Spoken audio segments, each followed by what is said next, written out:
Honourable member for designated Mississippi Churchill River. Marcy Chola, Dudzig as a Nisan, Dani Taat and Yasti Hassan. Anutu Dani Suslini ati Yastisan. Lagadale Tihare Dani Suslini Dately, Nohayatik Ildu, Anadanu, Tanisa Bayastanu, Ahutenar de Canada Ayai. Land Udai Dai, Nohayatik Ildu. Nadel ze na dani atla danineral zere big ilniu ni base big ilniu to base big ilniu horliu no so landu dai dai horliu ba a narrates her ha e gadel tisa du zinga just gata da ho aniko do ho and la Romeo Sagana Shuldi. Oops, my apologies for saying his name. MP ABT Bay James Bay Nunuvik EU Dane Hali Bayatidil Ahu Tha Yafegi that if I see Tha be Agan you do Bandale Tisa. Madam Speaker, today I'm happy to speak in support of this motion presented by the member from ABT Bay James Nunuvik EU. And I'd like to congratulate him on his lifetime of work on the rights of First Nations, Métis, and Inuit peoples. It's humbling to sit in the House of Commons next to the honourable member and to work just across the hall with him every day. Madam Speaker, one of the first things that surprised me when I was elected to represent the people of Desnetha, Mississippi Churchill River, was the number of invitations that I receive here in Ottawa, as I'm sure my colleagues can attest to. Our offices receive hundreds of invitations every month for events across the city. Film screenings, meetings with foreign dignitaries, lunches with community stakeholders, issue briefings with industry professionals, book launches, protests, and more. And at virtually every single one of these events, there is one thing that is always said. We recognize that we are on the unceded and unsurrendered territory of the Algonquin people. Statements like these are important. Recognizing the unsurrendered land of First Nations, Métis, and Inuit people is an important step towards our national project of reconciliation. Acknowledging that the lands we live on have their own history reminds all Canadians of our colonial history and the injustices that have been committed against First Nations, Métis, and Inuit people. And just this past week, the Liberal government has proven that to them these recognitions are just words and false promises. When the Liberal government decided to purchase the Kinder Morgan pipeline assets for $4.5 billion, they told us that it's in the best interest of Canadians to purchase a leaky 65-year-old pipeline. This is the same government that feels the need to tell us every day that climate change is real and that we should invest in green technology. This is the same government that tells us it believes debate is important while pushing for time allocation and presenting omnibus bills. This is from the same government that promised changes to the electoral system but abandoned that promise. And this is coming from the same government that has tirelessly told us that its relationship with First Nations, Métis, and Inuit people is the most important relationship that it has. This is the same government that believes in a nation-to-nation consultation and insists on denying the rights of First Nations, Métis, and Inuit people. This is the same government that won't support my private member's bill to make National Indigenous Peoples Day a statutory holiday.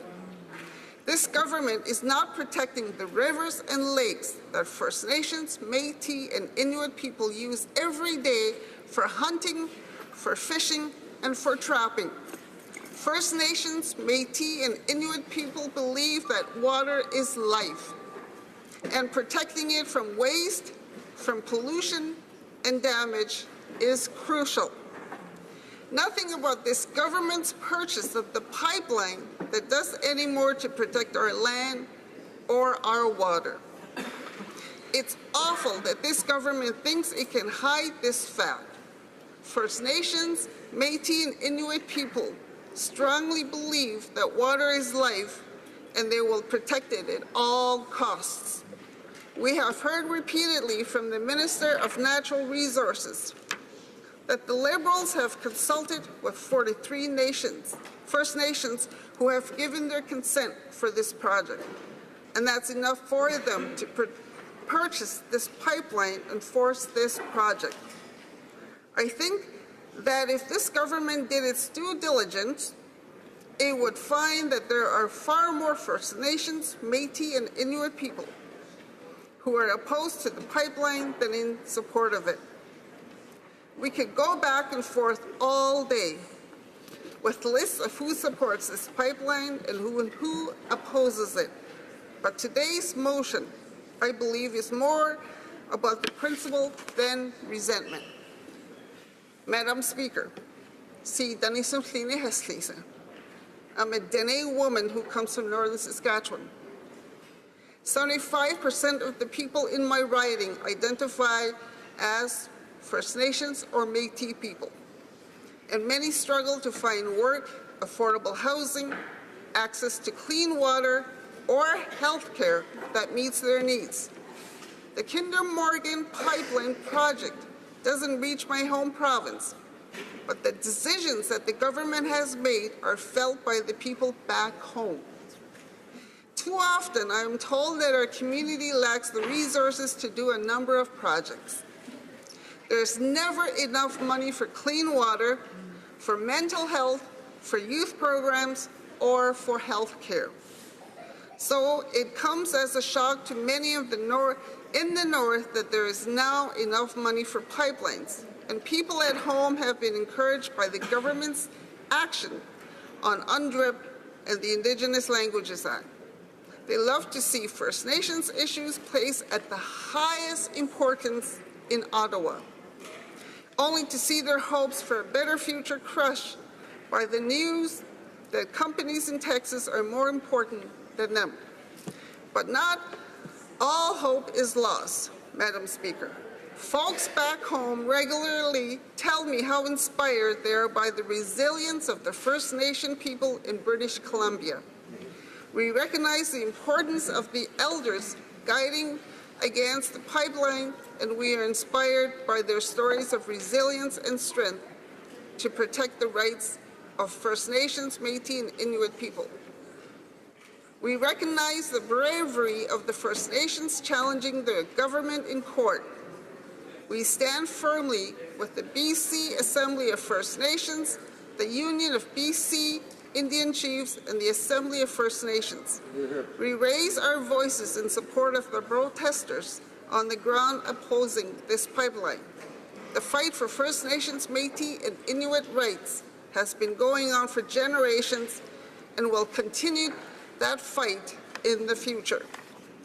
The concern for folks in northern Saskatchewan is that if the rights of First Nations people in BC can be violated today, and perhaps it will be the people of Saskatchewan next.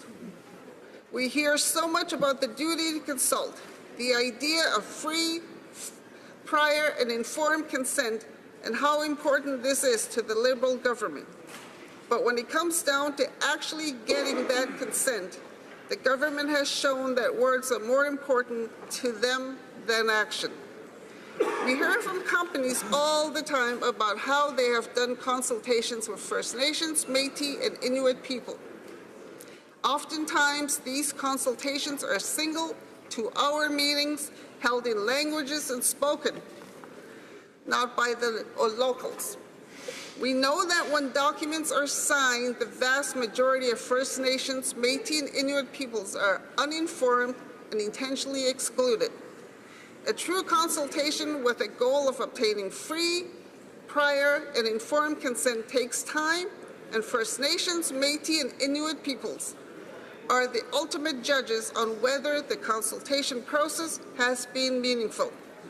Unfortunately, the time is up, but I'm sure that the honourable member will have time to add anything during the questions and comments. Questions and comments. The honourable member for Beaches East York. Thanks very much, Madam Speaker, and I thank the member for her speech. And I find this to be an incredibly difficult aspect of the Trans Mountain expansion approval and now purchase. And two specific questions. One is, if the federal court determines that there is adequate consultation, or if the federal court sets a path for additional consultation that they deem to be adequate, is that sufficient for the member? And two, when we have dozens of communities that of Indigenous communities that have bought into support for the pipeline, how does she reconcile the opposition with that support? The honourable member for designated Mississippi Churchill River. Question. I appreciate this opportunity to answer your question. As I stated in my speech, in my presentation, the rights of Indigenous peoples, the rights of our elders, the right to live and use the land, rivers, and waters across Canada is very, very important. The rights of First Nations, all First Nations, Métis and Inuit people across Canada, from coast to coast to coast, is a very significant thing. It doesn't stop. My rights is very important. The elders who are protesting their rights are very important. Again, as I said in my speech, the language the government is using, the language the court is using, are the languages of the foreign entity, of the settler sentiment, and of not Indigenous people. So I like to ask the government, why have the government selectively chosen just a few First Nations in their consultation process and yet deliberately excluded the majority? Thank you. Questions and comments. The honourable member for Saskatoon Grasswoods. Madam Speaker, 43 First Nation bands signed on to Trans Mountain, along with Kinder Morgan. We hear today that they really haven't been consulted. But to my member from MP Churchill, a colleague of Saskatchewan, I will say this. Prosperity in my province for First Nations on reserve, every group in my province wants to see prosperity. There is talk of a pipeline with First Nations group in my province of Saskatchewan joining together. Would she join with them to help many of these communities get out of poverty? Because in our province, we have a number of poverty problems on First Nation reserves. This is one way that many groups in my province are getting together now and are proposing a pipeline of their own to join on with this. Great. The honourable member for designated Mississippi Churchill River. I'm glad my colleague on my right have asked this very important question. Now, I do have one question for the Conservative side.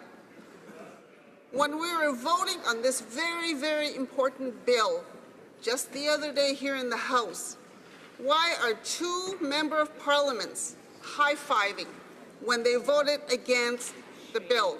That is very, very shameful. I come from northern Saskatchewan. My home is in northern Saskatchewan.